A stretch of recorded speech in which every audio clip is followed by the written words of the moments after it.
చాలామందిని pull up చేశారు. అంటే ఇంతమందిలో వై నాట్ రజనీకాంత్? నాన్నగారి మీద ఉన్న అభిమానంతో ఆయన యాక్ట్ చేసి ఉండేవారేమో కదా. నేను ప్రభాస్ని పెట్టినప్పుడు ఒకటి, ప్రభాస్ ఒక నటుడుగా నేను కథ రాసుకున్నాను. రెండోది అతని స్టార్డమ్కి కూడా నేను న్యాయం చేయాలి, ఒక నటుడుగానే కాదు. ఎందుకంటే ఆయన స్టార్డమ్కి కానీ నేను కానీ కరెక్ట్గా కానీ చూపించకపోతే, అది సాటిస్ఫై చేయకపోతే కోట్లాది మంది ఫ్యాన్స్ ఇబ్బంది పడతారు. వాళ్ళు ఇబ్బంది పడారంటే సినిమాకి ఇబ్బంది అవుతుంది.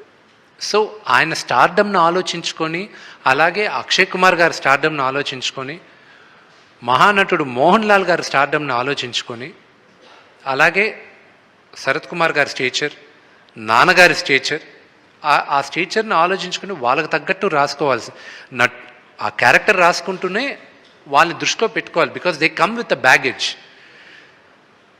రజనీకాంత్ గారికి రాసే క్యారెక్టర్ నాకు అమల్లా దీంట్లో. ఆయనకన్నా ఒక ట్రాక్ రాస్తున్నానంటే అది కన్నప్ప కథకి న్యాయం చేసి ఉండదు. ఇప్పుడు వచ్చేటప్పుడు కూడా ఆయనతో మాట్లాడుతూనే వచ్చాను నేను ఈరోజు పేరున ఇండస్ట్రీలో నాకు ఇన్ని సంవత్సరాలు ఫోన్ చేయని వాళ్ళందరూ మెసేజ్లు, ఫోన్ కాల్స్ చేసి ధైర్యంగా ఉండు, బ్రహ్మాండంగా ఉంటుంది సినిమా అని వాళ్ళు ధైర్యం చెప్తున్నారు. బికాస్ ఇండస్ట్రీ వరకు తెలుసు what kind of risk I'm taking అని, what kind of risk father has taken అని.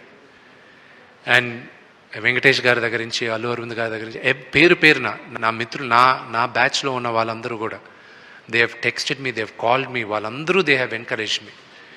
I'm just hoping and praying వీళ్ళందరూ గుడ్ విషెస్ రేపు పలుస్తుందని.